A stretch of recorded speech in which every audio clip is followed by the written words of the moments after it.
Alright, in this video we are going to look at, and we will know that numerical and graphical information can be used to estimate limits and derivatives at this point. And we'll know that the derivative can be represented graphically, numerically, analytically, and verbally. We're mostly going to deal with these two here, graphically and numerically. Okay. So our first example, we want to find the rate of change from a table. So that's from a numerical representation. A table is a numerical representation. So the amount of snow on the ground, A of t in centimeters, t hours after a storm begins are given in the table below. So after hour 1 there are 2 centimeters, after hour 5 there are 9 centimeters, after hour 6 there are 10 centimeters. I know you're hoping for a snow day. Find the average rate at which the snow is falling between hours 2 and 5. Well, we can do that. Our solution for A, hours 2 and 5, the average rate. So, well, they're at 2, we would do A of 6 minus A of 2, it's just the slope formula, or sorry, A of 5 minus A of 2 over 5 minus 2.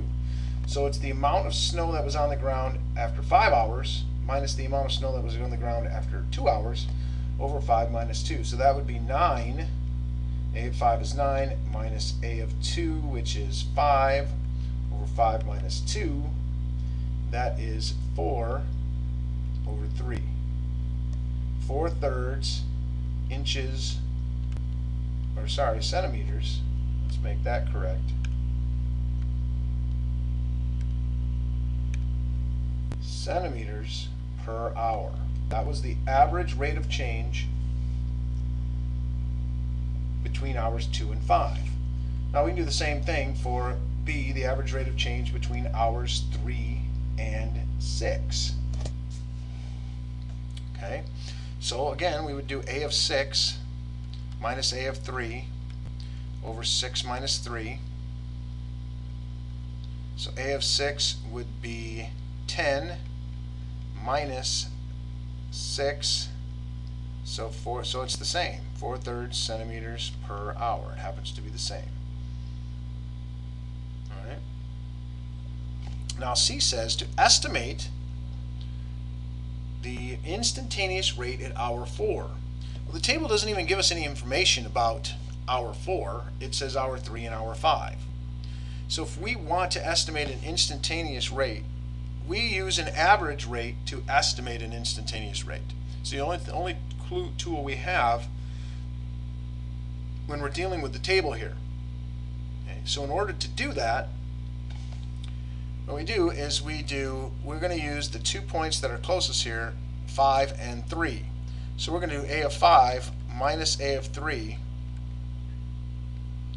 over 5 minus 3. Because we don't have any information for 4, we use the 2 closest points. So that would be 9 minus 6 over 5 minus 3, which 9 minus 6 is 3 over 2 centimeters per hour. And D is the exact same thing, except we're going to do it at 2, and we're still going to use at 2, even though we have some information at 2, we're going to use one above and one below, the 2 closest ones, and find the slope there. So we're going to do surrounding it A of 3 minus A of 1 over 3 minus 1, and you could actually skip that first step and just put 6 minus 2. You could actually write the numbers over 3 minus 1. 6 minus 2 is 4. 3 minus 1 is 2.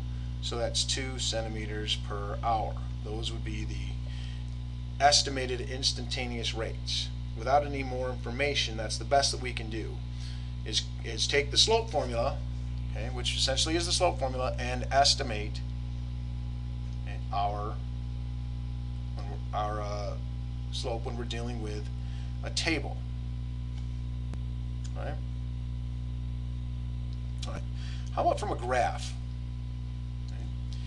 The amount of water in a storage tank is continuously monitored over 8 days. The graph below gives the amount of gallons over 8 days. A, find the average rate of change between days 2 and 7, and then B, estimate the instantaneous rate of change for day 3. Well, let's do our solution for A.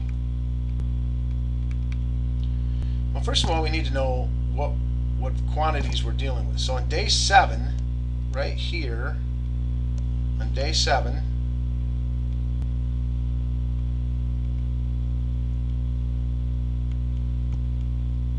there is, looks like 2,500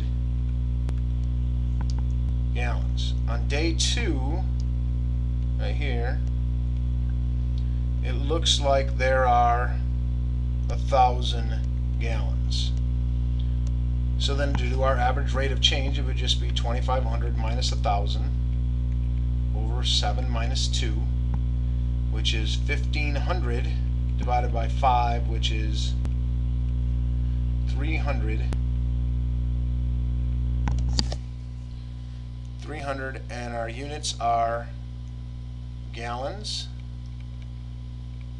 per, and it's days, gallons per day, 300 gallons per day. That's our estimated instantaneous. Okay, let me fix this a little bit.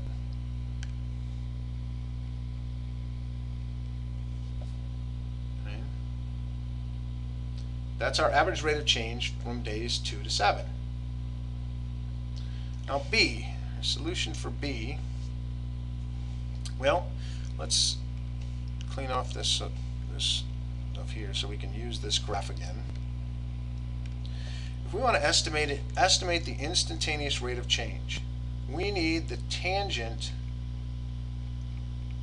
at day 3, and that slope of that tangent line would be the instantaneous rate of change. So if we're looking at point 3 here, we can see our tangent line could go, it's not a great tangent line, but it might go something like that.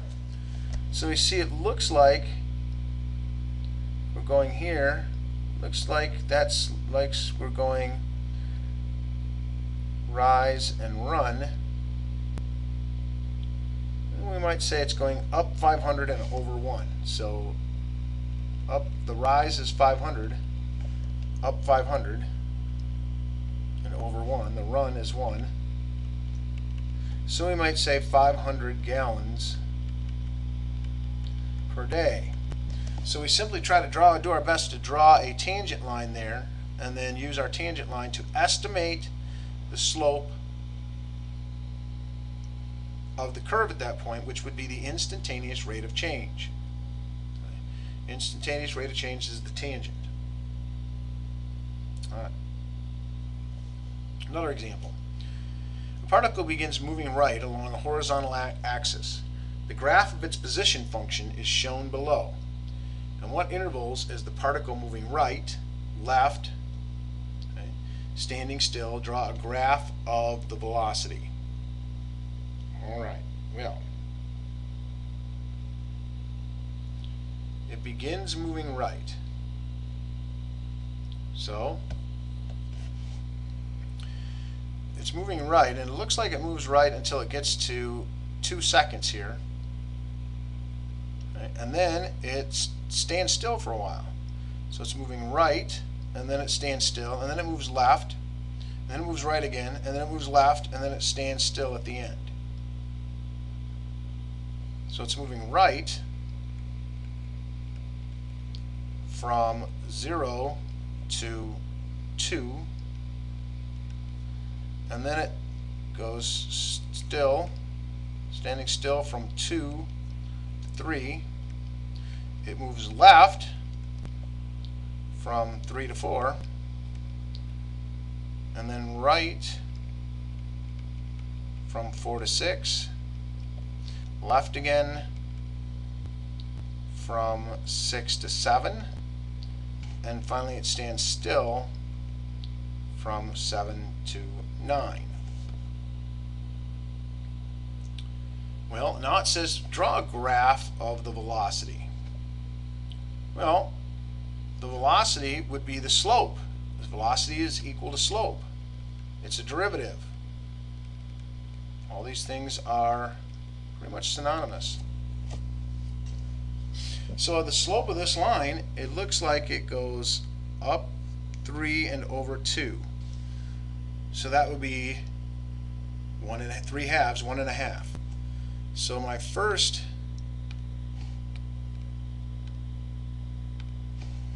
I'm going to draw this in red here.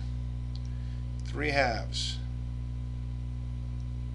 Okay, so that would be its velocity through 1.5, and then it abruptly stops, so its velocity is 0. And now it's going left, so its velocity is going to be negative. We're going to have to estimate that on the graph here. But it goes down 2 and over 1, so it has a slope of -2. So if we come down here, okay,